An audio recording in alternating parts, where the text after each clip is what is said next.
Assalamualaikum warahmatullahi wabarakatuh. Apa kalian tahu kalau memahami konsep budaya organisasi ternyata tidak mudah loh, karena belum ada kesepakatan konsep organisasi dan itu menyebabkan munculnya pemahaman yang bervariasi. Maka dari itu, di video kali ini saya akan menjelaskan tentang konsep budaya organisasi. Yuk kita simak bersama-sama videonya.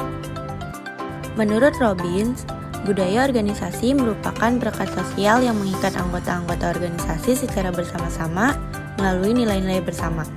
Norma-norma standar yang jelas tentang apa yang dapat dan tidak dapat dilakukan dan dikatakan oleh anggotanya. Kemudian, sifat budaya organisasi terbagi menjadi dua. Yang pertama yaitu adaptif, di mana budaya organisasi mampu menyesuaikan dengan lingkungan luar organisasi. Kemudian, tidak adaptif, yaitu budaya organisasi yang tidak mampu menyesuaikan dengan lingkungan luar organisasi. Selanjutnya yaitu fungsi budaya organisasi.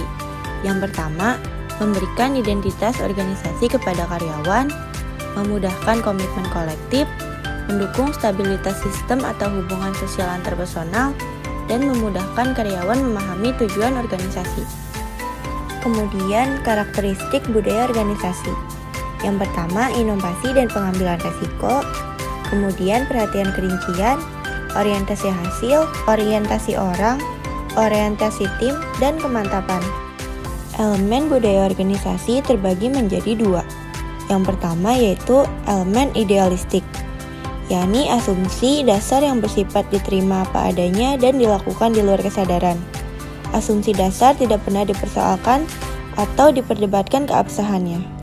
Yang kedua yaitu elemen behavioral, yaitu elemen yang kasat mata, muncul dalam bentuk perilaku sehari-hari para anggotanya, logo atau jargon, cara berkomunikasi, cara berpakaian, atau cara bertindak yang bisa dipahami oleh orang luar organisasi.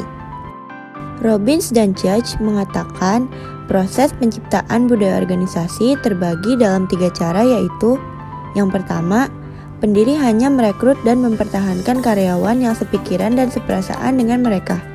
Kedua, mereka melakukan indoktrinasi dan sosialisasi cara pikir dan perilaku mereka kepada karyawan.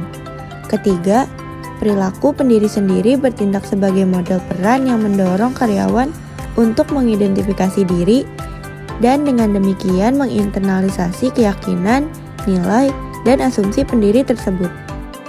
Jenis budaya organisasi terbagi menjadi 4. Yang pertama, network culture, kemudian mercenary culture, kemudian fragmented culture, dan communal culture. Selanjutnya yaitu proses terbentuknya budaya organisasi.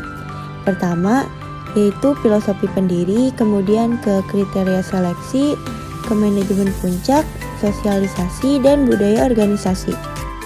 Selanjutnya, budaya organisasi juga perlu ditanamkan dengan cara menggunakan filosofi, visi, misi, nilai-nilai, dan material organisasi dalam rekrutmen, seleksi, dan sosialisasi. Kemudian mendesain ruang kantor, lingkungan, dan bangunan. Kemudian menggunakan slogan, bahasa, akronim, dan perkataan. Kemudian sistem penghargaan, simbol status, dan kriteria promosi. Lalu cerita, legenda, dan mitos mengenai peristiwa atau orang-orang penting melalui program pelatihan dan pengajaran oleh para manajer supervisor. Teladani sikap pemimpin melalui sistem dan prosedur organisasi, melalui tujuan-tujuan organisasi yang ingin dicapai. Teman-teman semua, semoga dengan adanya video ini, teman-teman dapat lebih memahami konsep budaya organisasi. Terima kasih sudah menonton dan sampai jumpa di video selanjutnya. Terima kasih semuanya.